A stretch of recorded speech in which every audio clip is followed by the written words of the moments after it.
In strutted Lauren, my soon-to-be ex-wife, wearing a red dress that looked like it cost more than my first car and screamed, "I'm the villain in a movie where the protagonist is way too good for me." The dress hugged every curve like it was getting paid overtime, and her heels clicked on the hardwood floor with the rhythm of a ticking time bomb.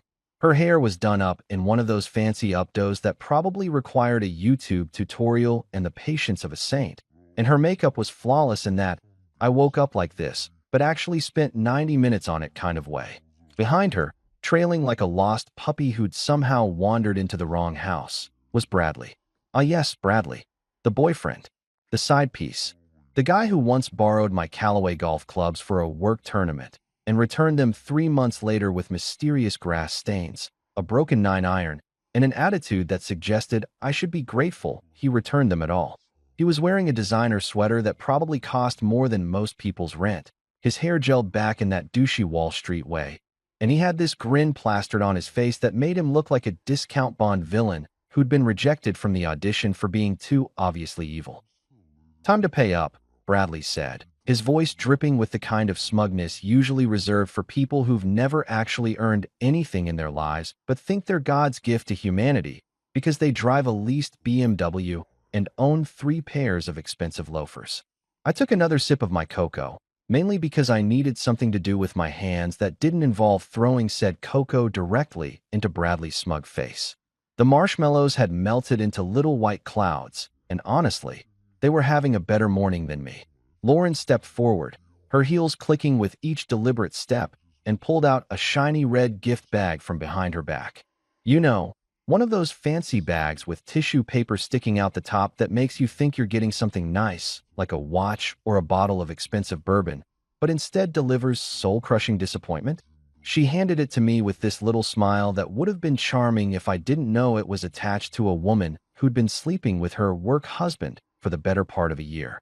"Merry Christmas," she said, her voice sweet as artificial sweetener and just as fake.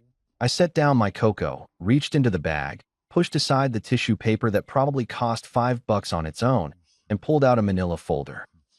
Inside were divorce papers, professionally printed, already notarized, and organized with little sticky tabs that said things like "sign here" and "initial here" in case I was too stupid to figure out where my John Hancock was supposed to go.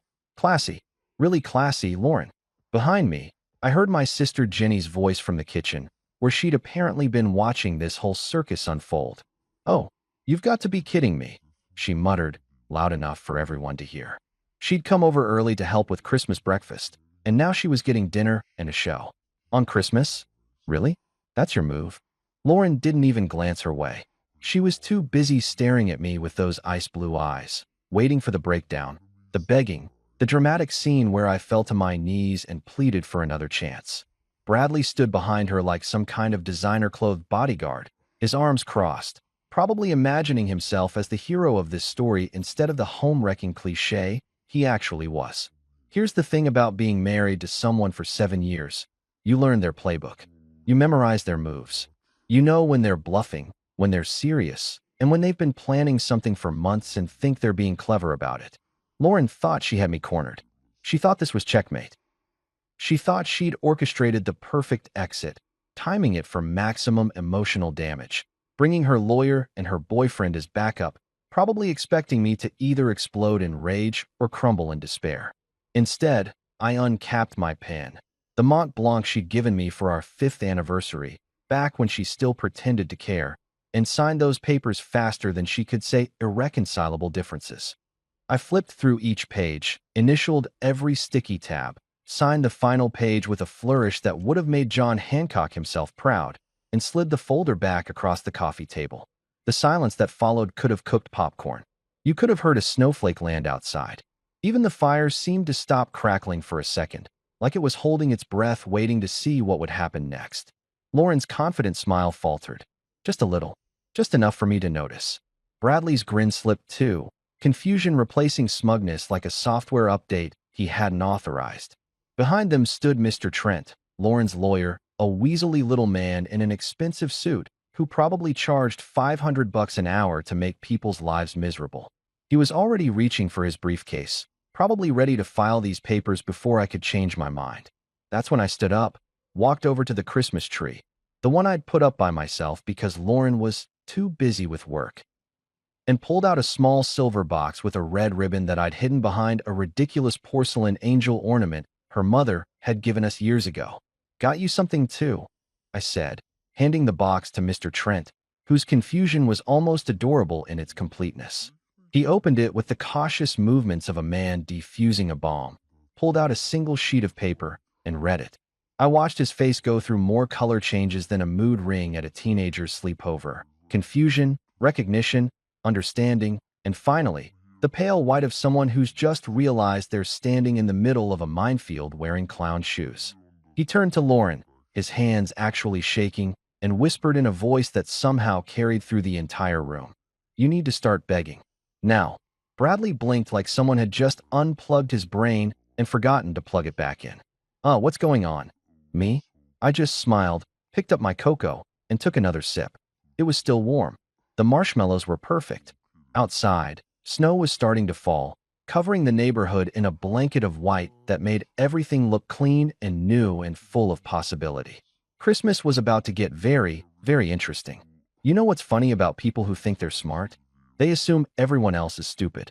It's like a natural law of the universe or something. The more someone brags about their MBA from Yale, the more likely they are to overlook the fine print that's about to absolutely wreck their entire existence. And Lauren? Oh, Lauren had 3 degrees, spoke 4 languages, and could negotiate a corporate merger while simultaneously checking her Instagram and ordering a salad with 12 specific modifications. But she forgot one tiny, insignificant, totally irrelevant detail. She married a finance guy. Not just any finance guy, mind you. The kind who reads contracts like normal people read Harry Potter, with intense focus, taking notes, staying up way too late, and muttering, "Oh, that's clever," at random intervals. The kind who actually enjoys tax season because it's like solving a really complicated puzzle where the prize is not going to federal prison. The kind who once spent an entire weekend reading through our mortgage documents and found 3 separate errors that saved us $17,000, which Lauren spent on a handbag that looked suspiciously identical to the one she already owned. So yeah, when Lauren decided to play corporate chess with my life, she made one fatal miscalculation. She assumed I'd been sitting around for the last year eating chips and watching sports, completely oblivious to her little extracurricular activities with Bradley the Wonder Douche. Narrator voice. I had not been oblivious. See, about 8 months ago, I noticed things. Little things. The way she started coming home later, smelling like cologne that definitely wasn't mine. And trust me, I know what I smell like, and it's not Ego by Giorgio Armani or whatever Bradley bathed himself in. The way she'd smile at her phone and then quickly flip it over when I walked into the room, like a teenager hiding TikTok from their parents. The way, working late, became her default excuse for everything, even on Saturdays, because apparently corporate emergencies only happen after 7 p.m. and conveniently require Bradley's presence. I'm not an idiot. I know what cheating looks like. I've watched enough true crime documentaries to know that the spouse is always either completely clueless or secretly planning their revenge. I chose option B. So I did what any self-respecting finance nerd would do. I started digging. Not in some creepy stalker way. I'm not hiding in bushes with binoculars like a discount private investigator. No, I went straight to the source that never lies: paperwork. Documents. The boring stuff that makes normal people's eyes glaze over, but makes my heart sing like a caffeinated accountant on audit day. Lauren's company, Whitmore Enterprises, was her baby. Well, technically it was her father's baby that he'd handed over to her 5 years ago when he decided to semi-retire, which apparently meant playing golf 4 days a week and showing up to the office just long enough to terrify junior executives. The company was worth about $40 million, employed 200 people, and had enough bureaucratic red tape to wrap around the earth twice. And buried in that red tape, hidden in the founding documents from 1987, written in that special legal language that makes your brain want to shut down and take a nap, was Clause 7.3. I found it on a Tuesday. I remember because Tuesdays are trash day, and I was taking out the recycling when I thought, you know what sounds fun? Reading 30-year-old corporate bylaws. Ginny, my sister, was right. I really did need more hobbies. Clause 7.3 was beautiful in its simplicity. Basically, It said that if the CEO of Whitmore Enterprises promoted anyone currently under an active ethics investigation by the company's internal compliance department, the board of directors would automatically trigger an emergency leadership vote. No warnings, no second chances, just immediate consequences, like cosmic karma, but with more paperwork. Now, guess what Lauren did 3 months ago? Go on, guess. I'll wait. She promoted Bradley from senior account manager to vice president of strategic development, a title so vague it could mean anything from actually important to we made this up to justify his salary. And guess who'd been under investigation by the compliance department for the last 4 months for allegedly manipulating expense reports and charging personal purchases to the company card? If you guessed Bradley, congratulations. You're officially smarter than my soon-to-be ex-wife. The investigation had been quiet. Hush hush. The kind of thing that gets buried in internal memos and whispered about in break rooms. But it was there, documented, official, and absolutely real. Some intern in accounting had flagged suspicious charges, expensive dinners, hotel rooms, shopping sprees at stores that definitely didn't sell office supplies unless Office Depot started carrying Gucci. The compliance department had opened an investigation, and Bradley was technically still under review when Lauren decided to promote him. She thought she was being clever. She thought she could push it through before anyone noticed, hide it under the chaos of quarterly earnings and restructuring announcements. She thought she had enough power, enough control, enough daddy's money influence to make problems disappear. She thought wrong. Back in the living room, Bradley was still standing there looking like someone had just explained cryptocurrency to him, using only interpretive dance. His mouth was hanging open slightly, which wasn't a good look for him, but was extremely entertaining for me. I don't understand, he said, which honestly tracked because I don't think Bradley understood most things that didn't involve mirrors or hair gel. Let me break it down for you, I said, settling back into the couch with my cocoa. See, when you accepted that promotion from Lauren, you were still under investigation for ethics violations. Specifically, charging $17,000 worth of personal expenses to the company card over 6 months. Romantic dinners, weekend getaways, gifts for people who definitely weren't your wife. Oh wait, you're not married. Gifts for people who were definitely someone else's wife. Lauren's face had gone from confused to pale to slightly green, like a traffic light malfunctioning in slow motion. How do you? Room 407 at the Midtown Marriott was a particularly poor choice, by the way. I continued, examining my fingernails like we were discussing the weather instead of her complete professional implosion. Security cameras in the hallway, Bradley. Really high-quality ones, too. And you checked in under the company account. The company account that I, as Lauren's spouse, technically have partial access to for tax purposes. Whoops. Bradley actually stumbled backward, bumping into an end table and nearly knocking over a lamp that cost more than most people's monthly rent. The lamp wobbled but stayed upright, which was more than I could say for Bradley's composure. Mr. Trent, the lawyer who was supposed to be Lauren's ace in the hole, had pulled out his phone and was frantically trying to dial someone. His hands were shaking so badly, I'm surprised he could even unlock the screen. Sure, go ahead and call whoever you want, I said cheerfully. Call the board. Call her father. Call the Pope. But here's the thing, Trent, you can't unsign your own career. That clause is ironclad. Lauren promoted someone under investigation, which means the board has to vote.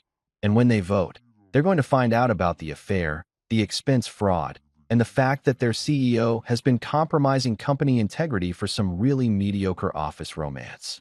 Trent put the phone down like it had suddenly turned into a live grenade. Jenny emerged from the kitchen with a plate of cookies she'd been baking, took one look at everyone's faces, and said, "Well, this is way better than the crown. Anyone want a snickerdoodle?" I took 2. They were still warm. Christmas was turning out pretty great after all.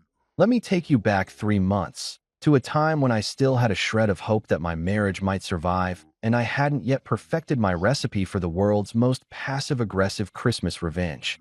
It was September, one of those weird transitional months where you're not sure if you need a jacket or just your existential dread to keep you warm, and I was sitting in the back of an Uber heading toward the one place I'd successfully avoided for the last 2 years, Harold Whitmore's personal study. Now, Harold Whitmore wasn't just Lauren's father. He was the Harold Whitmore, The guy who'd built Whitmore Enterprises from a struggling textile company into a multi-million-dollar corporate empire through sheer force of will, strategic ruthlessness, and what I can only assume was a complete absence of anything resembling human empathy. The man didn't have a heart. He had a quarterly earnings report where his feelings should be. He measured respect in Rolexes, success in stock options, and human worth in how quickly you could read a balance sheet. He'd never liked me.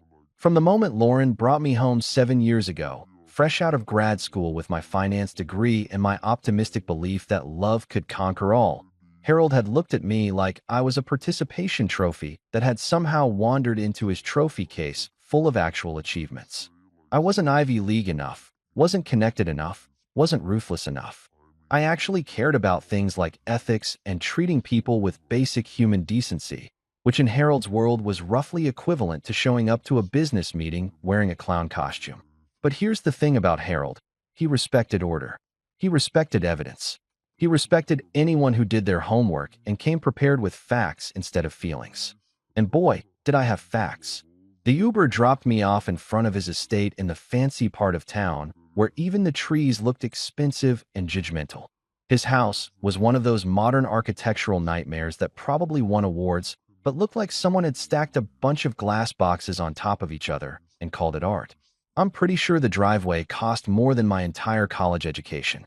His assistant, Margaret, a woman in her 60s who'd been with Harold since the Reagan administration and had probably seen more corporate warfare than actual soldiers, met me at the door. She was wearing a cashmere sweater set that screamed, "I make six figures to answer phones and protect my boss from idiots." And she looked at me with the kind of expression usually reserved for unexpected house guests or jury duty summons. "Mr. Whitmore is expecting you," she said, her voice dripping with the kind of professional courtesy that really meant, "I have no idea why he agreed to see you, but here we are." She led me through a house that looked like it had been decorated by someone whose only instruction was, make it look expensive and soulless. Everything was white, black, or chrome. The art on the walls was the kind of abstract stuff that could be either worth millions or something a toddler made, and honestly, I couldn't tell the difference. We passed a dining room with a table that could seat 20, a living room with furniture that looked like it had never been sat on, and finally arrived at Harold's study. The study was different. This was where Harold actually lived. Dark wood paneling, leather chairs that had been worn in by decades of important conversations and casual brutality, and bookshelves lined with first editions and corporate history books. Behind a massive mahogany desk sat the man himself, Harold Whitmore, wearing what I can only describe as business casual for Bond villains. Expensive slacks, a cashmere sweater that probably cost more than my car payment, and reading glasses that somehow made him look more intimidating instead of grandfatherly. "Sit," he said, not looking up from whatever document he was reviewing. Not hello, not good to see you. Just sit, like I was a moderately well-trained dog. I sat in the leather chair across from his desk, setting my briefcase down beside me. My hands were sweating. My heart was doing that thing where it forgets how to beat at a normal rhythm and instead decides to audition for a death metal band. This was either going to be the smartest thing I'd ever done or the moment that got me completely cut out of my wife's life and possibly sued into oblivion. Harold set down his document, removed his glasses, and finally looked at me with those cold blue eyes that Lauren had inherited along with his complete inability to express normal human emotions. "You asked for this meeting. I have 12 minutes before a call with Tokyo. Make it count. No pressure or anything." I opened my briefcase and pulled out a folder. Not just any folder. A folder that represented 3 months of my life spent turning into an amateur private investigator / corporate spy / person who definitely needed better hobbies. Inside were photos, receipts, emails, text message screenshots, credit card statements, hotel records, and enough time-stamped evidence to make a detective weep with joy. I slid it across the desk. Harold opened it without ceremony, flipped through the pages with the casual efficiency of someone reading the morning newspaper, and showed absolutely zero emotional reaction. He looked at photos of his daughter and Bradley having dinner at restaurants I couldn't afford. He read text messages that would make a romance novelist blush. He examined expense reports that showed a pattern of fraud so obvious it was almost insulting. He reviewed hotel check-in records, restaurant receipts, shopping sprees, Weekend getaways. All documented, all undeniable, all paid for with company money. When he finished, he closed the folder, set it aside, and did something I absolutely did not expect.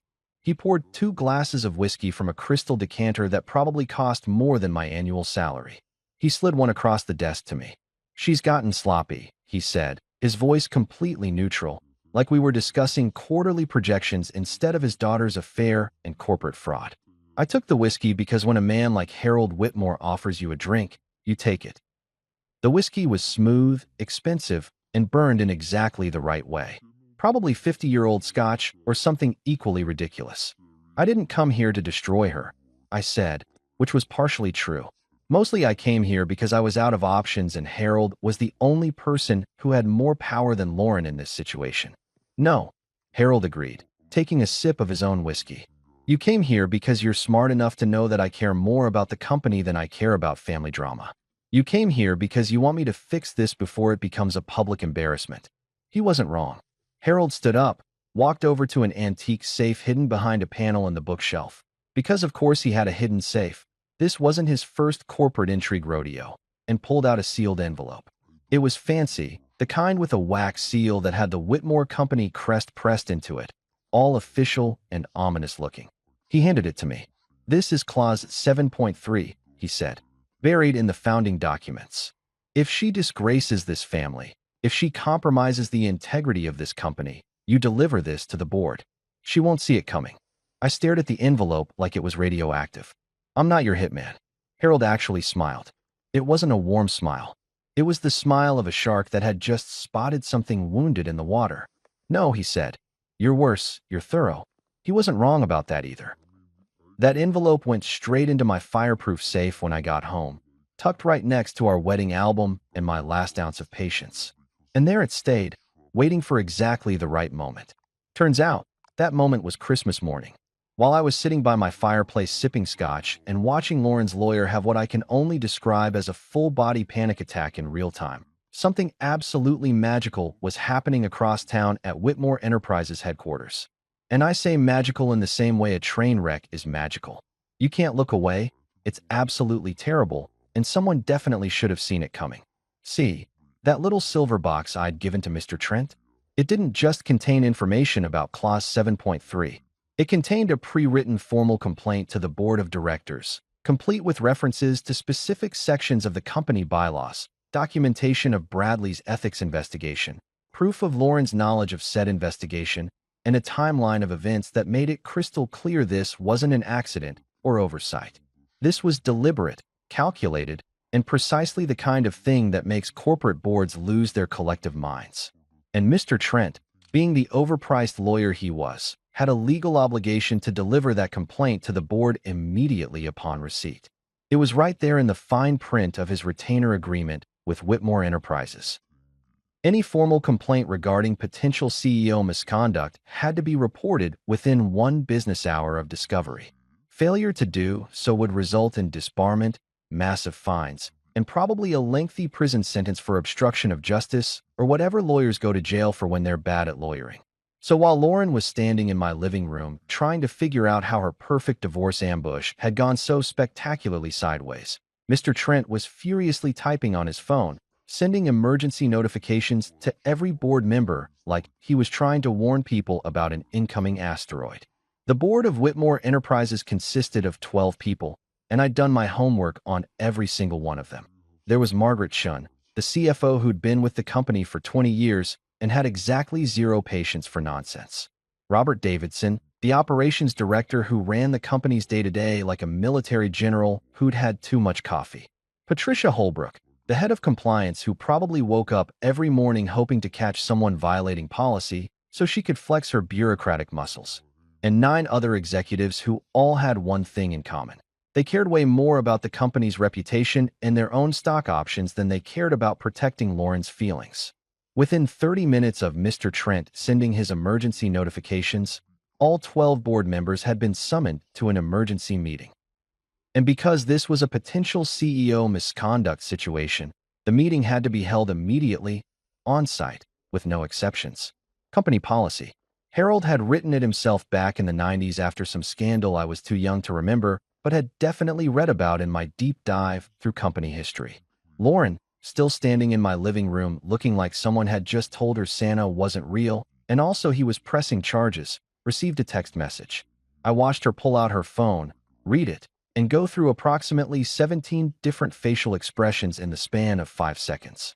Confusion, disbelief, anger, more confusion, panic, that specific shade of pale that people get right before they either throw up or pass out or both. "I have to go," she said, her voice tight. "Hot date?" I asked innocently, taking another sip of my cocoa. The marshmallows were completely melted now, but honestly, that's when cocoa is best. She didn't answer. She just grabbed her purse, shot Bradley a look that probably meant something like, "Fix this," or "Why are you so useless?" or possibly both, and practically sprinted out of my house in those ridiculous heels. I heard her car start in the driveway, the engine revving way harder than necessary, and then the screech of tires as she peeled out like she was auditioning for Fast and Furious, Corporate Fraud Edition. Bradley stood there for another moment, looking like a golden retriever who'd just been told he was a bad boy and didn't understand why. "Should I?" He gestured vaguely toward the door. "Oh, absolutely," I said. "You definitely want to be there for what's about to happen.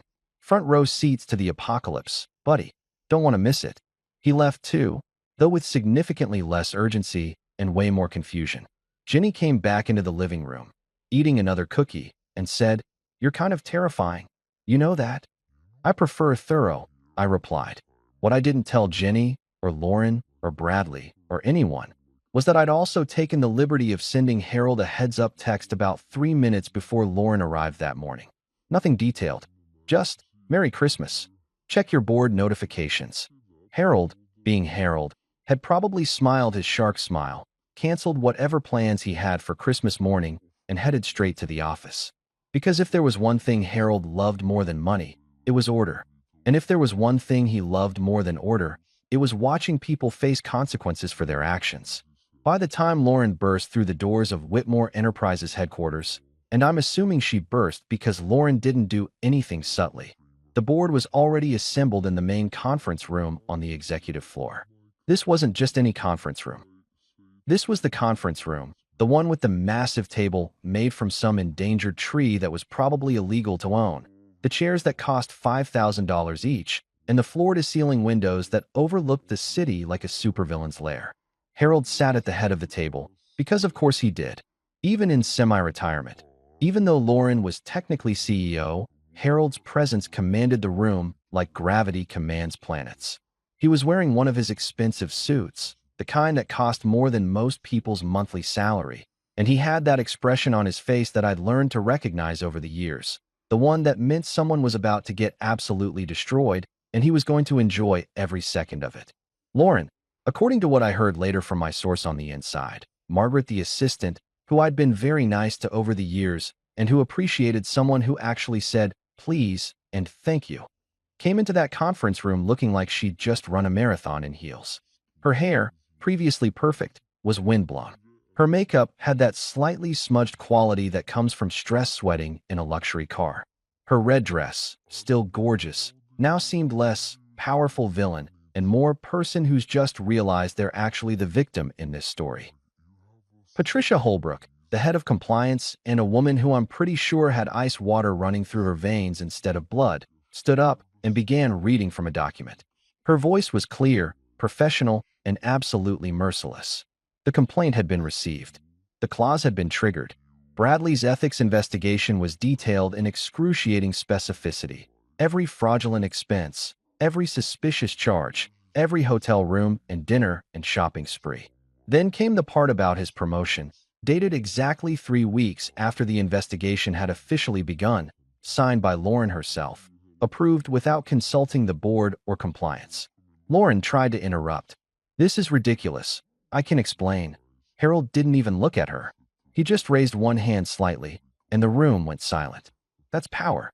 That's the kind of control you get when you've spent 40 years building an empire and everyone knows you could destroy their career with a single phone call. "The board will now vote," Patricia continued, "on the immediate termination of Bradley Morrison's employment and the temporary suspension of CEO Lauren Whitmore pending a full investigation into potential ethics violations and breach of fiduciary duty. One by one, hands went up around the table. Margaret Chin, up. Robert Davidson, up. Patricia Holbrook, up. Every single board member raised their hand like they were in elementary school, and the teacher had just asked who wanted extra recess. 12 hands. Unanimous vote. No discussion necessary. Bradley's employment was terminated effective immediately. His key card, which he'd apparently tried to use to get into the building about 5 minutes earlier, had already been deactivated. Security was probably escorting him out right now, carrying his box of personal belongings, which I'm guessing consisted mostly of hair products and protein powder. Lauren was suspended, pending investigation, which in corporate speak meant, "You're probably fired, but we have to pretend there's due process." And Harold? Harold sat there sipping water from a crystal glass like he was watching his favorite soap opera, which I guess he technically was. Somewhere in the building, an HR intern definitely whispered, "Oof. Merry Christmas indeed." Back at my place, I was settling into what I can only describe as the most relaxing Christmas morning I'd had in years. Jenny had made herself comfortable on the other end of the couch, feet tucked under her, scrolling through her phone and occasionally looking up to say things like, "You're my hero," and "I can't believe you actually pulled this off," and "Mom's going to lose her mind when she finds out." My mom. Right. That was going to be a fun conversation. Helen Morrison, the woman who'd spent the last 7 years convinced that Lauren was the best thing that ever happened to me, who'd overlooked every red flag like they were just festive decorations, who defended Lauren's busy work schedule and career ambitions like she was running for sainthood instead of running a company into ethical bankruptcy. Mom was going to need several glasses of wine and probably a stress ball to process this one. But that was a problem for later. Right now, I was living in the moment, and the moment was pretty damn spectacular. My phone buzzed. A text from a number I didn't recognize, but the message made me smile. Security just escorted someone out carrying a box of hair gel and a framed photo of himself. Thought you'd want to know. Margaret. Beautiful, efficient, quietly vindictive Margaret, who'd been Harold's assistant for 30 years and had probably seen more corporate drama than Netflix could produce in a decade. I'd sent her a fruit basket last Christmas when Lauren forgot, and apparently, that small gesture of human decency had bought me a corporate spy. Life lesson: always be nice to assistants.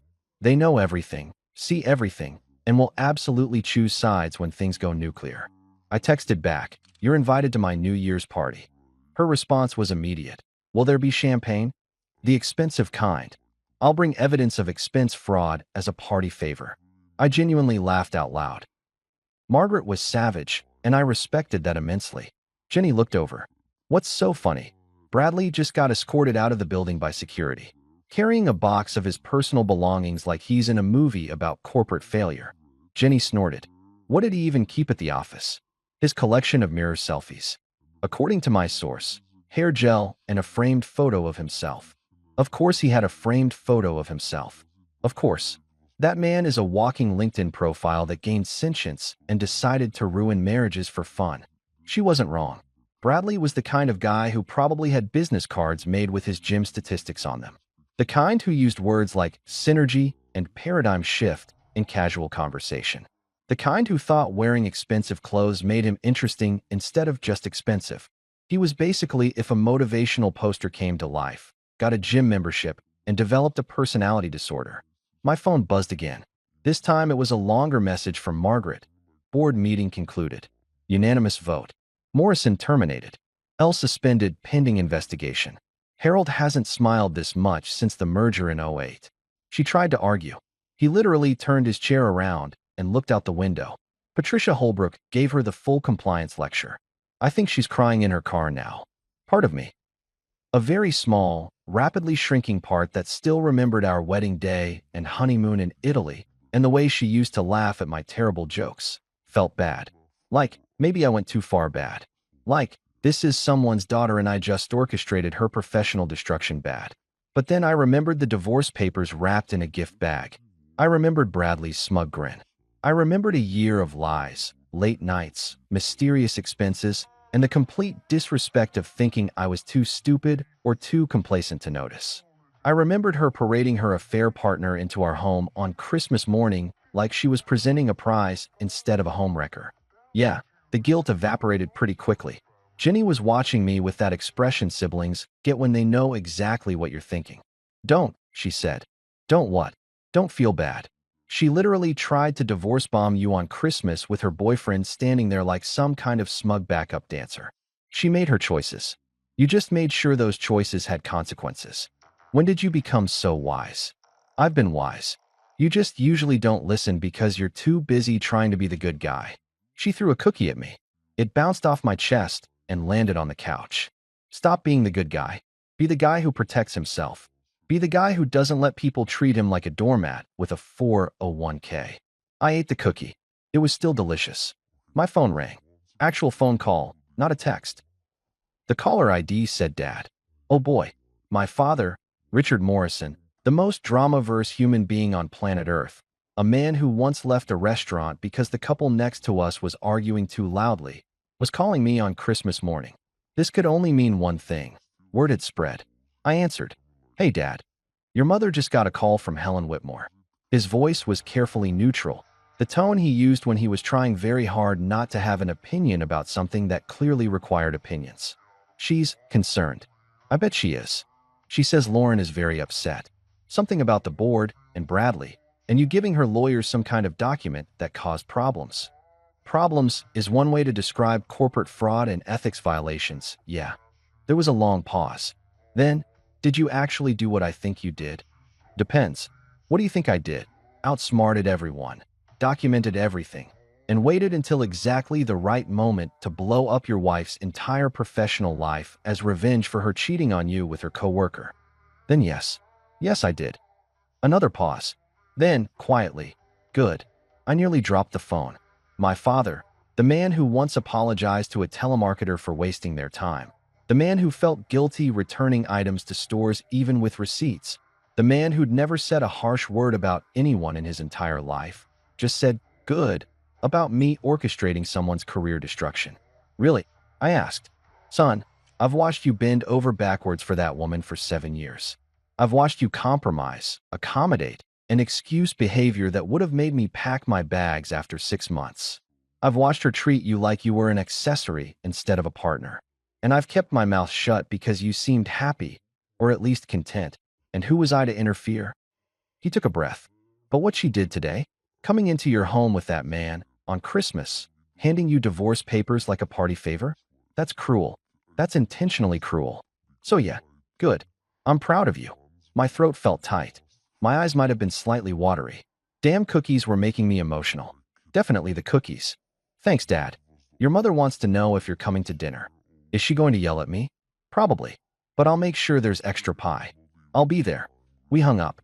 Jenny was looking at me with that knowing expression again. Dad's on your side? Dad's on my side. Miracles really do happen on Christmas. Outside, snow continued to fall. My phone kept buzzing with texts from people I hadn't heard from in months. Apparently news of Lauren's boardroom spectacular had spread faster than holiday gossip at a family reunion. My cocoa was cold now, but I didn't care. For the first time in a year, I felt like I could actually breathe. There's something poetic about watching someone realize they've been outmaneuvered, and by poetic, I mean the kind of schadenfreude-filled poetry that would make Shakespeare stand up and slow clap from beyond the grave. That night, around 9 p.m., I was sitting in my home office. Well, my home, my office, legally and officially mine in every possible way, working on absolutely nothing important, but pretending to be busy because it made me feel productive. I had a glass of whiskey that was probably too expensive for a Tuesday night, some jazz playing softly in the background because apparently I'd become that guy, and my laptop open to a spreadsheet that I was definitely not actually reading. That's when I heard it. The sound of a car pulling up to the gate, then stopping, then the electronic beep of someone entering a code, then silence, then another beep, more silence, then a series of increasingly frantic beeps that sounded like someone was playing a very stressful game of electronic Simon Says and losing badly. I walked over to the window, careful to stay back far enough that I wouldn't be immediately visible, and looked down at the driveway. Lauren's Mercedes was sitting at the gate, headlights cutting through the darkness, and I could see her silhouette in the driver's seat jabbing at the keypad like it had personally insulted her family. The gate, being an inanimate object with no feelings and an updated access code, remained completely unmoved by her efforts. Jenny, who decided to crash at my place for a few days because apparently my life had become more entertaining than cable television, appeared next to me with a bowl of popcorn.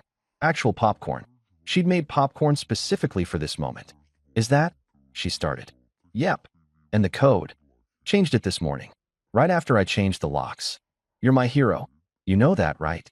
We watched as Lauren got out of her car, slammed the door with enough force to probably dent it, and marched up to the gate in those ridiculous heels she always wore even though our driveway was gravel and completely inappropriate for stilettos.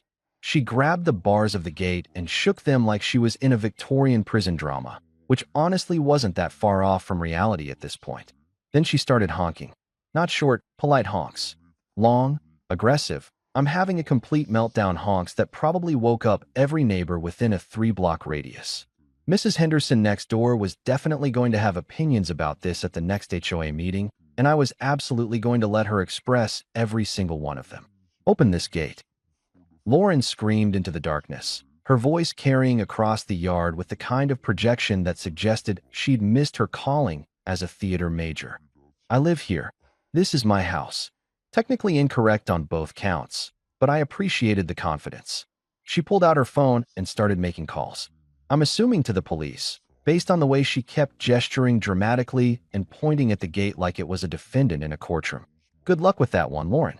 I'd already called the non-emergency line earlier today to give them a heads up that my soon-to-be ex-wife might show up and cause a scene, and the very nice officer I'd spoken with had made a note in their system that this was a civil property dispute and she had no legal right to access the premises. I'd also emailed them a copy of the deed, the divorce papers, and a timeline of events, because when you're going to do something, you might as well do it thoroughly. After about 20 minutes of honking, screaming, threatening, and generally behaving like someone who'd never heard the word consequences before, Lauren finally seemed to notice the box sitting on the front porch. I'd left it there earlier, right where she couldn't miss it, wrapped up in brown paper like a sad little care package from the universe's karmic distribution center. She abandoned her car, engine still running, doors still open, headlights still on like a beacon of poor life choices, and climbed over the gate.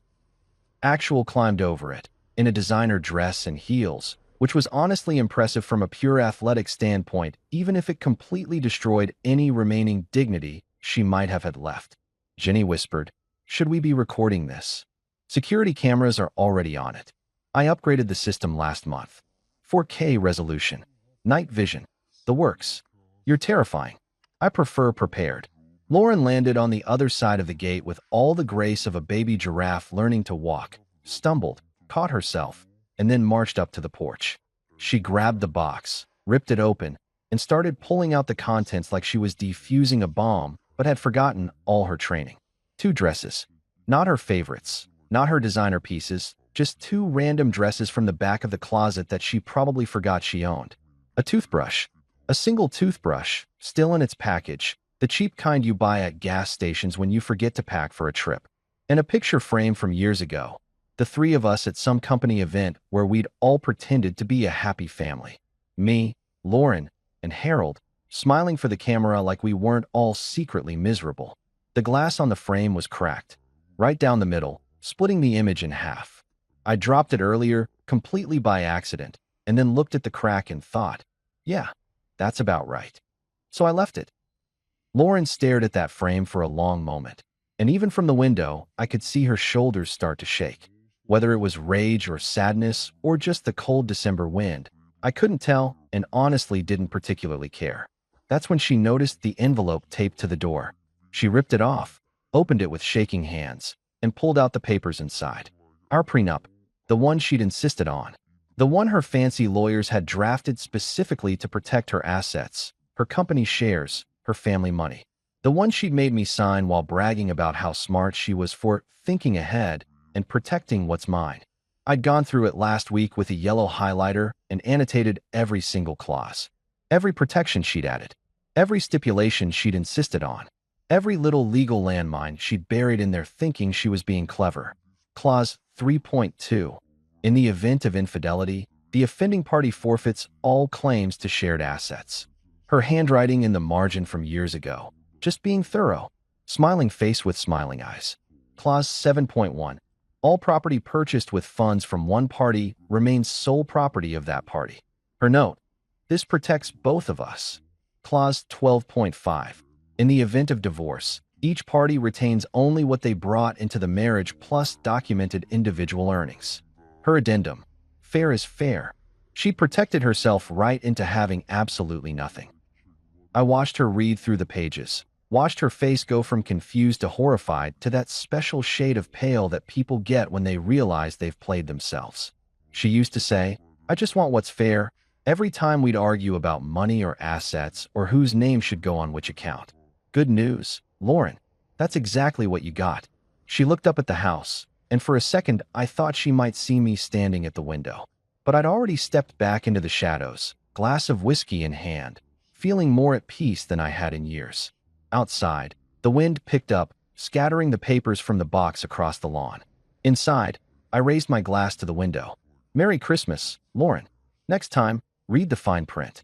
If you've never watched someone's entire social life implode in real time through the magic of the internet, let me tell you, it's like watching a building get demolished in slow motion. Except the building is made of carefully curated Instagram posts and LinkedIn endorsements, and the demolition crew is just thousands of strangers with smartphones and way too much free time. The next morning, I woke up to discover that Lauren had apparently spent the entire night trying to do damage control, which is kind of like trying to put out a forest fire with a spray bottle full of gasoline. I made coffee.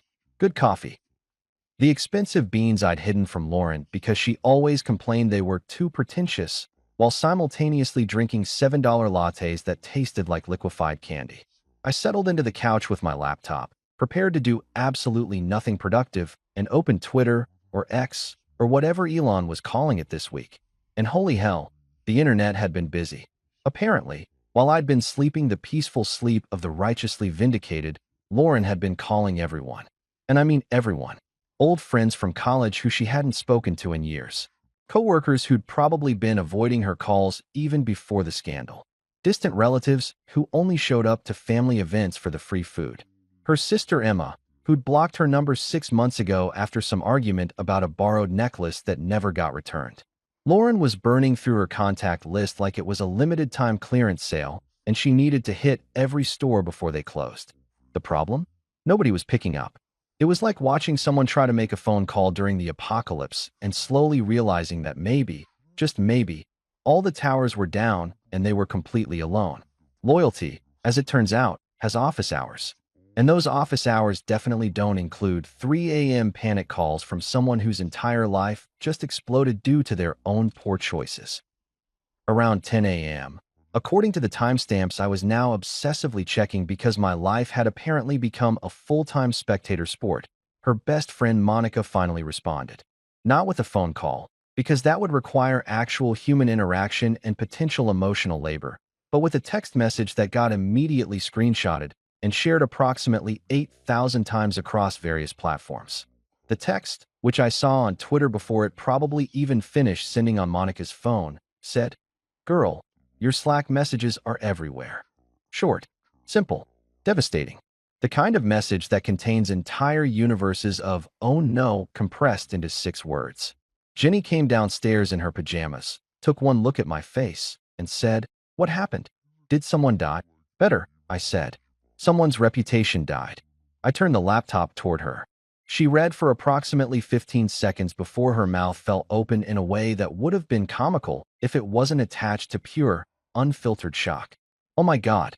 Oh my God. Are these real? Every single one." See, those private Slack messages that Lauren had been having with Bradley for months? The ones where they'd been coordinating their affair, planning their future, and generally behaving like teenagers who'd just discovered texting? Yeah, those weren't so private anymore. Someone, and I'm not saying who, and I'm definitely not saying I had anything to do with it, because I absolutely didn't, had leaked the entire conversation history. Every message, every emoji, every "can't wait to see you" face blowing a kiss, and "thinking about last night" fire, and my personal favorite, The messages where she'd referred to me as the old furniture that she was ready to donate to Goodwill. But wait, there's more. Because Lauren wasn't just your garden variety cheater. No, she was an ambitious, strategic, remarkably stupid cheater who'd also been discussing financial plans with Bradley. Specifically, plans for how she was going to gut the estate and leave me with nothing. Her words. Actual direct quote. She'd typed them out in Slack, probably thinking the messages would disappear or no one would ever see them, forgetting that the internet is forever and IT departments exist. There were messages about hiding assets, messages about manipulating the divorce settlement, messages about how she'd already talked to lawyers about making sure I'd be too broke to fight back, messages about selling property that she didn't actually own, messages where she called me pathetic for not noticing the affair sooner, messages where she and Bradley literally laughed about how clueless I was. The internet was having an absolute field day. Twitter threads were being written that rivaled doctoral dissertations in length and detail. Reddit had at least 4 different threads going with titles like Corporate CEO Caught Cheating and Committing Fraud, and the most satisfying divorce revenge story you'll read today. TikTok influencers were making reaction videos where they read the messages out loud with increasingly dramatic gasps. Someone had already made a Spotify playlist called Songs for When Your Wife Calls You Old Furniture, and it was trending. Her PR team, the expensive one she'd hired after becoming CEO, the one that cost more per month than most people's mortgages, quit. Not quietly, not professionally. They released a statement that basically said, "We cannot and will not represent someone whose actions are indefensible, and also she hasn't paid our last invoice." Classy, accurate, devastating. Her investors, the ones who'd poured millions into Whitmore Enterprises based on her reputation and leadership, started fleeing like rats from a sinking ship. Except in this case, the ship wasn't sinking due to an iceberg. It was sinking because the captain had deliberately drilled holes in the hull while texting her boyfriend about it on company Slack. By noon, 3 major investors had publicly announced they were withdrawing their support. By 2 p.m., that number had jumped to 7. By evening, her company's stock had dropped 23% and was in free fall. The business news networks were covering it like it was the financial scandal of the decade.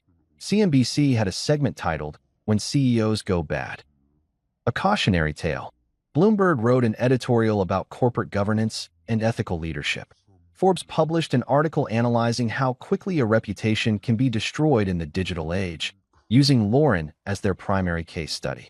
And the comments. Oh God, the comments. Thousands upon thousands of people who'd never met Lauren, never heard of Whitmore Enterprises, didn't care about corporate drama, were all suddenly united in their absolute fascination with watching a privileged CEO get exactly what she deserved. Play stupid games, win stupid prizes appeared at least 400 times across various platforms. Gaslight, gatekeep, girlboss failed became a trending hashtag.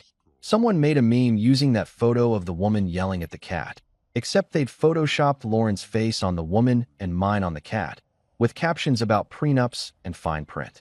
My personal favorite comment, which had been liked over 50,000 times on Twitter, said, "Imagine calling your husband old furniture and then finding out he's actually a chess grandmaster and you've been playing checkers this whole time." Jenny looked up from her phone, where she'd been scrolling through the carnage with the kind of intensity usually reserved for binge-watching murder documentaries. "Did you leak this?" "Nope." "Did you have someone else leak it?" "Also nope. But you knew it would leak." I took a sip of my coffee. I didn't stop it from leaking. That's not the same thing as making it leak. That's some serious mental gymnastics right there. I prefer to call it passive archiving. I'm simply allowing information to exist in its natural state. Can I help it if that natural state is extremely public and embarrassing for certain people who should have been more careful about what they typed in allegedly private chat rooms? You're genuinely terrifying, and I mean that as the highest compliment. Thank you. Around 4 p.m., Lauren posted something on her own social media. A Notes app screenshot.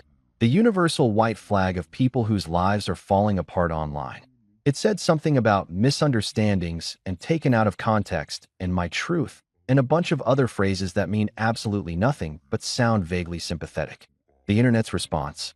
"Girl, we have the screenshots." All the screenshots. By evening, that post had been deleted. Her Twitter account went private. Her Instagram disappeared entirely. Her LinkedIn, the last bastion of professional respectability, showed her status as between opportunities, which is corporate speak for unemployed and unemployable. I didn't leak anything. I swear. I just didn't stop the leak. And really, is there a difference? That's not petty. That's passive archiving. And honestly, the internet was doing God's work. You know you've really screwed up your life when even your lawyer, the person you're literally paying hundreds of dollars an hour to defend you no matter what, decides that association with you is more damaging than the income you provide. That's the legal equivalent of a doctor taking one look at your symptoms and saying, "Yeah, I'm going to refer you to someone else because whatever you've got going on is above my pay grade and possibly contagious." 3 days after the great Slack message apocalypse, Lauren's fancy attorney finally made contact. Quentin Pierce, the guy whose name sounded like a character from a legal thriller, who wears suspenders and says things like "objection, Your Honor" in a really dramatic voice. He was one of those lawyers who had his own Wikipedia page, graduated from Harvard Law, and charged more per hour than most people make in a week. His office was in one of those glass skyscrapers downtown that looked like it was designed by someone who'd never heard of the concept of warmth or making people feel comfortable. Lauren had hired him 6 months ago, back when she was still convinced she was the smartest person in every room and thought having an expensive lawyer was the same as having an unbeatable legal strategy. She'd bragged about him at dinner parties. "Quentin Pierce is representing me," she'd say, dropping his name like it was supposed to make people bow down or something. "He's never lost a divorce case. Never." Well, Quentin, buddy, there's a first time for everything.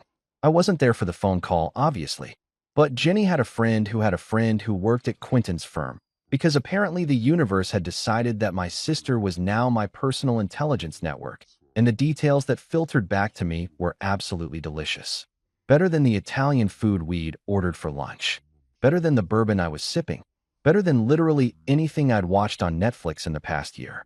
According to the rumor mill, which I was choosing to believe because it was too perfect not to be true, Quentin called Lauren on a Wednesday afternoon. She'd been holed up in some budget hotel, not even a nice hotel, which must have killed her, probably living off room service and denial. She answered on the first ring, probably desperate for any communication from anyone who wasn't actively mocking her on the internet. "Lauren," he'd said, his voice carrying that particular tone of professional detachment that doctors use when they're about to deliver really bad news. "I'm withdrawing as your counsel."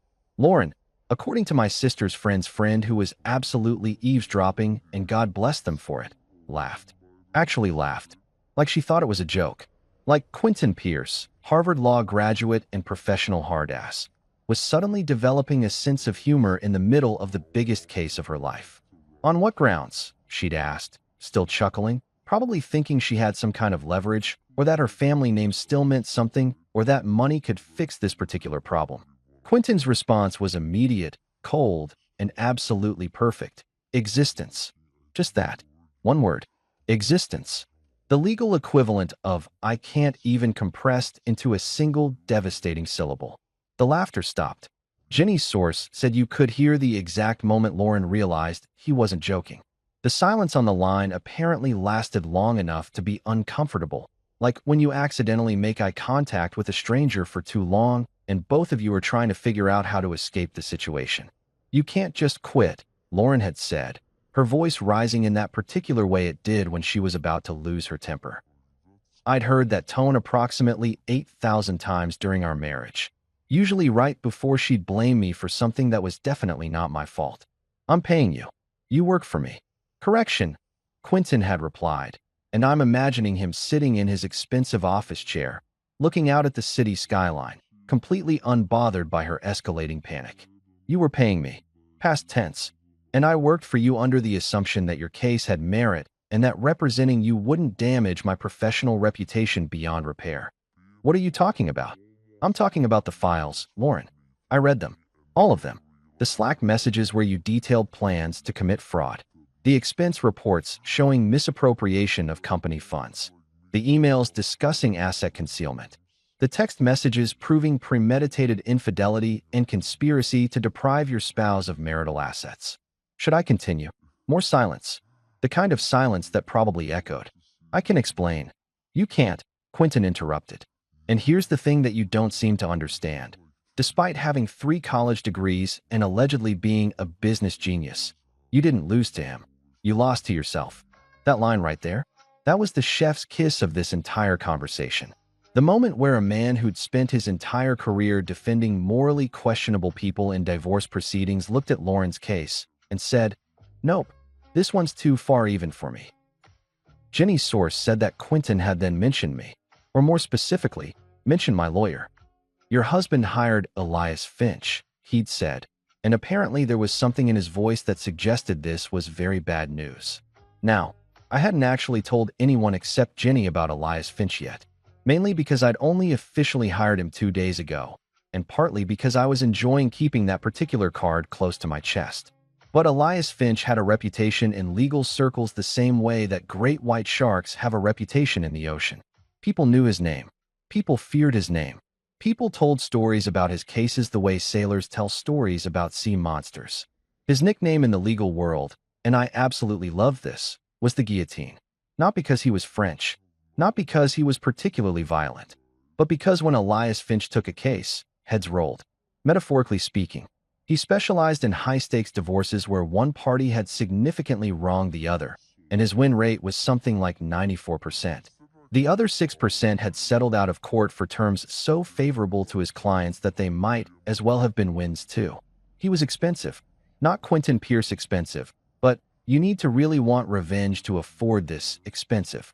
He drove a Tesla, wore suits that cost more than used cars, and had an office that looked like it belonged in a movie about corporate takeovers. He also had a policy of only taking cases where he believed his client had been genuinely wronged, which meant that if Elias Finch agreed to represent you, it was basically a stamp of approval that said, "Yes, you are the victim here, and your spouse is definitely the villain." I'd met with him last Monday.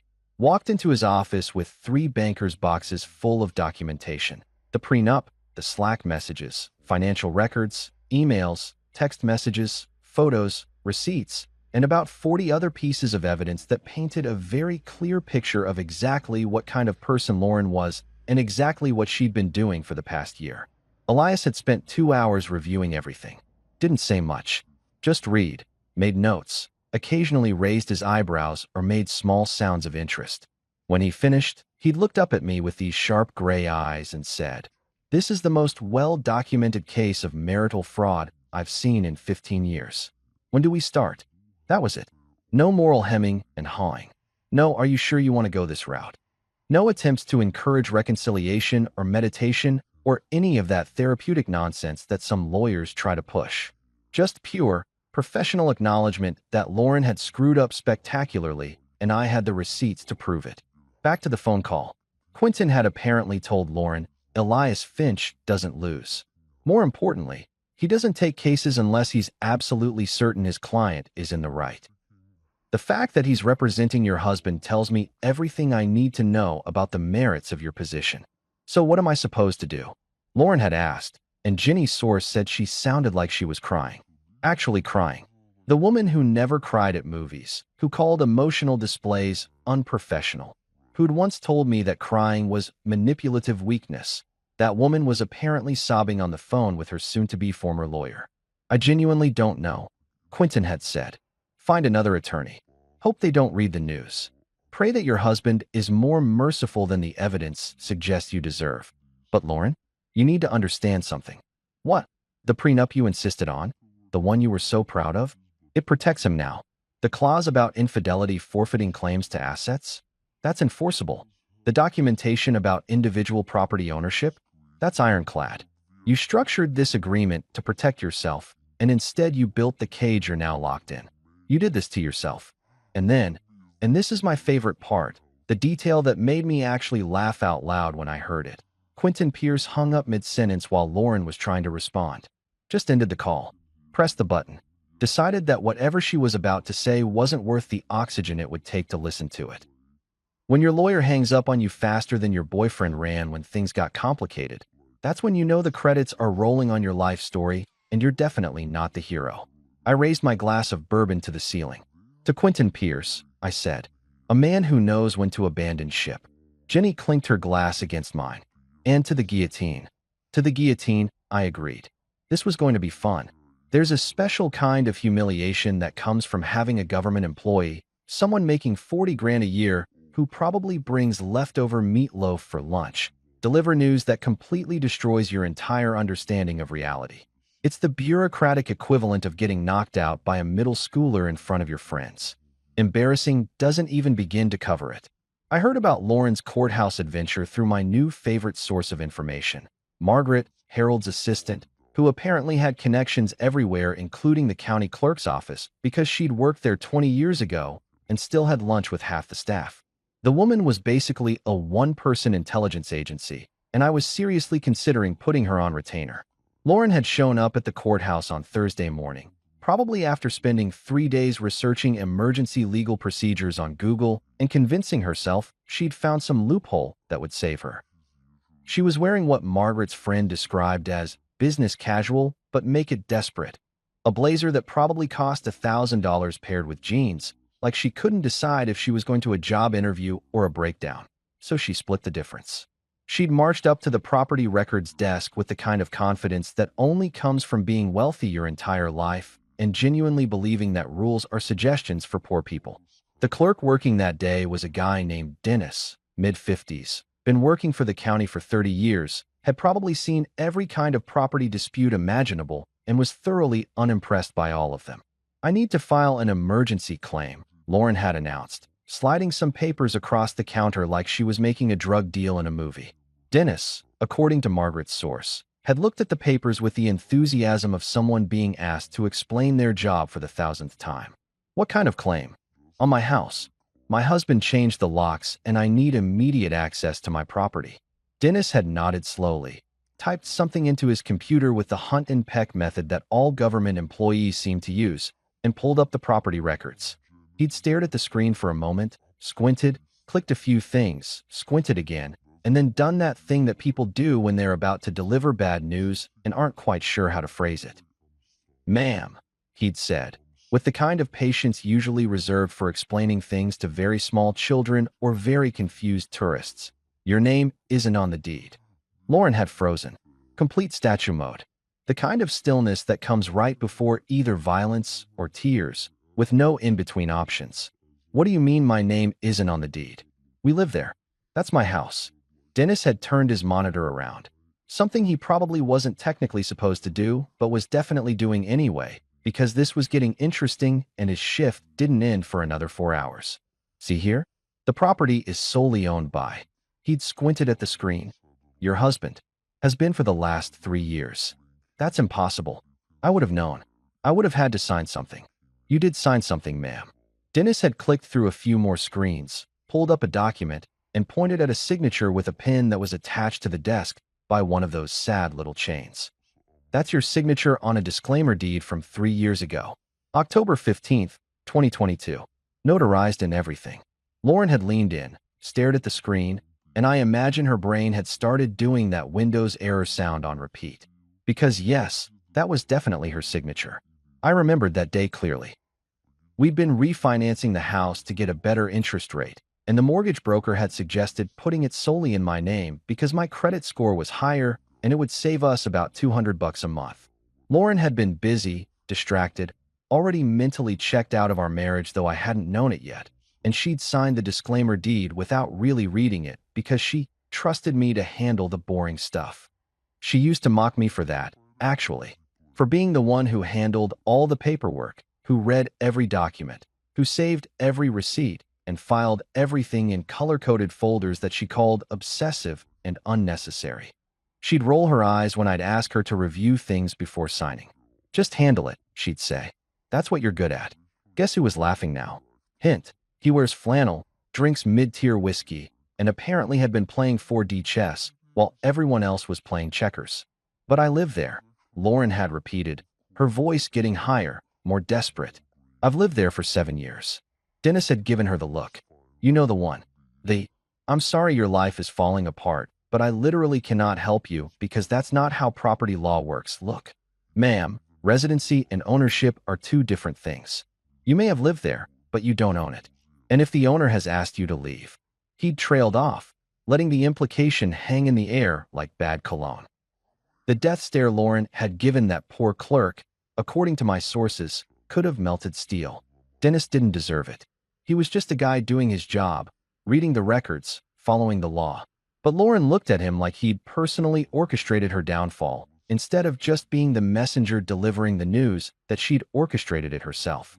She'd left the courthouse looking, in Margaret's friend's words, like someone had just deleted her from Google and she was only now realizing she existed. I was home when I got the text with this story, sitting in my office, working on absolutely nothing, drinking coffee that was too good for a Thursday afternoon. I read through the whole thing twice, smiled, and sent Margaret a message. Remind me to send you another fruit basket. Her response, make it wine this time. Done deal. If you've ever wanted to know what psychological warfare looks like when it's wrapped in expensive stationery and delivered with perfect timing, let me paint you a picture. It was exactly 2 days after Lauren's humiliating courthouse experience, and she'd been living in a Holiday Inn Express. Not even a nice hotel, just one of those budget chains with continental breakfast and wallpaper that looks like it was designed by someone who'd never seen colors in real life. The kind of place where the pillows are flat, the shower has exactly 2 water pressure settings, trickle and assault. And you can hear your neighbor's entire life stories through walls made of what I'm pretty sure was cardboard and prayers. Margaret had texted me Lauren's location about an hour after she'd checked in, along with the room number, because apparently Harold's assistant had decided that her true calling in life was being my personal private investigator. I didn't ask how she'd gotten this information. Some questions are better left unanswered, especially when the answers probably involve security camera access and friendly relationships with hotel staff who were bored and loved drama. I'd spent 2 days planning this next move. Not because it was complicated, it really wasn't, but because timing is everything, and I wanted this to land at exactly the right moment. Too early, and she'd still have fight left in her. Too late, and she'd already be numb to the hits. But right now? Right now, she was in that perfect sweet spot of desperate, confused, and still clinging to the hope that maybe things could be salvaged. Time to crush that hope like an empty beer can. I'd gone to one of those fancy stationery stores, the kind where they sell paper that costs more per sheet than most people spend on lunch. The kind of place where everything is in cursive and the employees look at you like you're personally offending them by touching things with your peasant hands. I'd bought a deep green envelope. Not Christmas green, but that rich, expensive-looking forest green that screamed important correspondence from people who matter. I'd also bought a matching card with creamy white cardstock that probably cost $15 and felt like it was made from angel wings and the tears of pretentious poets. Then I'd gone home and gotten creative. The photo was the centerpiece of this little psychological operation. I'd taken it 3 days ago, right after Lauren's life had started its spectacular downward spiral. It showed me, our son Marcus, who'd been surprisingly cool about the divorce once I'd explained that his mother had been lying to everyone, and Harold, all standing in front of the house. Our house. My house. The house that Lauren no longer had any claim to, despite having lived there for 7 years. We were smiling. Real smiles, not those fake say cheese smiles that people do for obligatory family photos. Marcus was in the middle, wearing his college hoodie, looking happy in that way that kids look when their parents aren't forcing them to pretend everything is fine. Harold was on his right, wearing one of his expensive cashmere sweaters, looking more relaxed than I'd seen him in years. And I was on Marcus's left, casual in jeans and a flannel shirt, holding a cup of coffee and genuinely enjoying the moment. It looked like a Christmas card. It looked like family. It looked like everything Lauren had thrown away. Below the photo, I'd written in my best handwriting, and I'd practiced this like I was taking a penmanship class, because presentation matters. Thank you for the gift. We've moved on. Simple, clean, devastating. But I wasn't done. Because why send one knife when you can send two? The second page was a legal notice, professionally printed on law firm letterhead from Elias Finch's office. It informed Lauren Whitmore that she had been formally removed from the Whitmore Family Trust, effective immediately. No inheritance, no future claims, no board seat on any family companies, not even her name left on the official documents. She'd been erased from the family legacy like a typo in a corporate memo. Harold had signed it himself. I'd watched him do it, sitting in his study with that shark smile, using his Mont Blanc fountain pen that probably cost more than my first car. He'd looked at the document, looked at me, and said, "She chose poorly. I don't reward poor choices." I'd slid everything into that beautiful green envelope, sealed it with one of those wax seals that I bought specifically for this purpose. Because if you're going to be dramatic, commit to it, and addressed it to Lauren Whitmore, room 237, Holiday Inn Express. I'd driven to the hotel myself, parked in the back lot where the security cameras had a blind spot. Thanks again, Margaret, for that information, and walked up to the second floor like I belonged there. Room 237 was at the end of a hallway that smelled like cleaning products and regret. I could hear a TV playing in one of the nearby rooms, some talk show with a laugh track that sounded canned and desperate. Lauren's room was quiet. Either she was out, or she was inside having an existential crisis. Either way worked for me. I'd knelt down, slid the envelope under her door with the care of someone delivering something precious, and then walked away. Didn't wait around. Didn't knock. Didn't make it dramatic. Just delivered the message and left. Because sometimes the scariest thing isn't the monster jumping out at you. It's finding something terrible waiting for you when you least expect it. According to Margaret, who apparently had sources everywhere, including possibly the FBI, Lauren had returned to her room about 20 minutes later. She'd been carrying takeout from whatever sad restaurant was nearby that delivered to hotels. Probably something depressing like lo mein that had gotten cold during transport, eaten with plastic forks while sitting on a bed that sagged in the middle. She'd almost stepped on the envelope, literally almost walked right past it. But that green color caught her eye, because expensive stationery has a way of demanding attention even when you're exhausted and defeated and possibly contemplating whether wine for dinner counts as a meal. Margaret's source said Lauren had picked it up like it might explode, which honestly wasn't that far off from reality. Psychological explosions count as explosions. She'd opened it standing in the doorway, probably because some part of her brain knew that whatever was inside wasn't going to be good news, and she wanted the option to flee. The photo apparently hit her first. Me, Marcus, Harold, smiling in front of the house. The house she used to think of as hers. The family she used to be part of. The life she'd gambled away on an affair with a guy whose greatest accomplishment was having really good hair. Then she'd read the message. "Thank you for the gift. We've moved on." Then the legal notice. Removed from the family trust. Inheritance gone. Board seat gone. Everything that came with the Whitmore name, gone. Margaret's source, who I was starting to think might actually be the hotel's cleaning staff, because how else would they know this, said Lauren had stood there for a full minute just staring at the papers. Not crying. Not screaming. Just staring, like her brain was buffering and couldn't quite process what she was seeing. Then she'd gone into her room and closed the door. The source couldn't tell me what happened after that, but honestly, I didn't need to know. The silence was louder than any reaction could have been. Back at home, I was settling into the couch with a glass of wine. The good stuff from Harold's private collection that he'd given me as a welcome to the family, the actual family gift, when my phone buzzed. A text from Harold, document delivered and received. Well played. I texted back, learn from the best. His response, damn right. Marcus came downstairs, grabbed a soda from the fridge, and flopped onto the recliner. Did you send it? Sent it. Think she'll call. If she does, I won't answer. He nodded, understanding in that way that kids do when they've watched their parents' marriage fall apart and have chosen sides. Good. She made her choices. Time for consequences.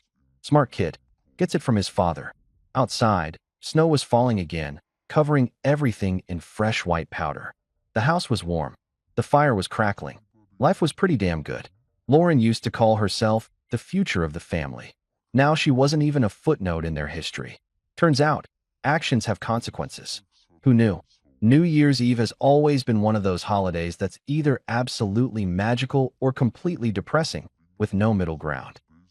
You're either at the best party of your life, kissing someone at midnight while fireworks explode and champagne flows, or you're sitting alone watching the ball drop on TV while eating leftover Chinese food and contemplating your life choices. This New Year's Eve, this one was shaping up to be somewhere in between, which honestly was fine by me. I'd had enough drama for 1 year. One lifetime, really. I was at home, deliberately staying low-key, when I got the text from Marcus. Mom just showed up at Grandpa's. This is gonna be good. Want me to live stream it? I laughed, texted back, tempting but no, and then immediately reconsidered and added, actually keep me updated. Because yeah, I'm petty. We've established this. I'd embraced it. Being petty was my New Year's resolution for the year that was ending, and I'd absolutely crushed that goal. Lauren, apparently having spent the last week cycling through all 5 stages of grief, plus a few bonus stages that psychologists haven't named yet, had decided that New Year's Eve was the perfect time to confront her father. Because nothing says healthy coping mechanisms, like barging into your estranged parents' mansion on a major holiday to demand explanations for consequences that you yourself caused. According to Marcus, who was there because Harold had invited him for dinner, a fact that probably drove Lauren even more insane when she found out. She'd arrived around 8 p.m. Not called ahead, not asked permission, just showed up at the gates, somehow got through. Marcus thought maybe she'd climbed the fence again, which would be the second time in 2 weeks, and honestly impressive from a cardio standpoint, and stormed into the house like she was storming the beaches of Normandy. Harold had been in his study, doing what Harold did best, sitting in an expensive chair, drinking expensive tea, and radiating the kind of calm power that comes from knowing you've already won before the fight even started. You gave him everything. Lauren had apparently screamed, not even bothering with pleasantries or hello or any of those social niceties that normal people use when entering rooms. Just straight to the accusations, volume at maximum, emotional regulation at zero. Harold, according to Marcus, who was texting me updates like he was a sports commentator, had calmly poured himself more tea. Not regular tea. That fancy loose-leaf stuff that costs $50 an ounce and requires special pots and specific water temperatures. He'd taken his time with it too, letting the silence stretch out while Lauren stood there shaking with rage. No, Harold had finally said, his voice quieter than hers, but somehow carrying more weight. You gave him everything. Classic Harold. The man could destroy you with a single sentence and never raise his voice. Lauren had apparently tried to argue, tried to explain, tried to justify everything that had happened like it was all some big misunderstanding instead of a series of calculated decisions that had backfired spectacularly. She'd blamed me for being vindictive, blamed Bradley for being incompetent, blamed the board for being disloyal, blamed everyone except the one person actually responsible for the mess. Harold had let her talk, just sat there, sipping his tea, letting her exhaust herself the way you let a toddler tire themselves out during a tantrum. When she finally ran out of steam, when her voice got hoarse and her arguments got circular, Harold had set down his teacup with a soft clink against the saucer. I didn't choose him over you, he'd said. I chose dignity. That one hurt. Marcus said he could see it land, see Lauren physically recoil like the words had actual weight behind them. He's manipulative, she'd started. He's thorough, Harold interrupted. There's a difference. You married a man who never raised his voice. You should have asked yourself why. And there it was. The truth she'd been avoiding for who knows how long. I didn't win by being louder or meaner or more aggressive. I won by being patient, by being thorough, by doing my homework while everyone else was winging it. I won by reading the fine print that everyone else ignored. I won by understanding that silence isn't weakness, it's strategy. Lauren had stood there shaking, Marcus reported, probably realizing the truth for the first time. She hadn't been destroyed by some elaborate revenge plot. She'd signed her own defeat into existence, one decision at a time, one ignored warning at a time, one moment of thinking she was smarter than everyone else at a time. Harold had taken another sip of tea. You're welcome to stay for the countdown, he'd said. But I suspect you'd rather not. Lauren had left. Didn't say goodbye to Marcus. Didn't apologize. Just turned and walked out of that mansion for what was probably the last time, her heels clicking on marble floors that echoed with finality. Marcus texted, she's gone.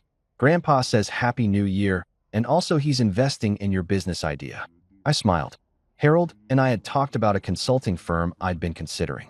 Apparently corporate warfare looked good on my resume. As midnight approached, I stood by the window with a glass of whiskey, the expensive kind now, because I could afford it, and watched fireworks start to explode across the city skyline. Somewhere out there, Lauren was probably alone, probably devastated, probably finally understanding what she'd lost. I raised my glass to the window. Merry Christmas, Lauren, I said quietly to the night. And Happy New Year. Next time, read the fine print. The fireworks exploded in showers of gold and silver.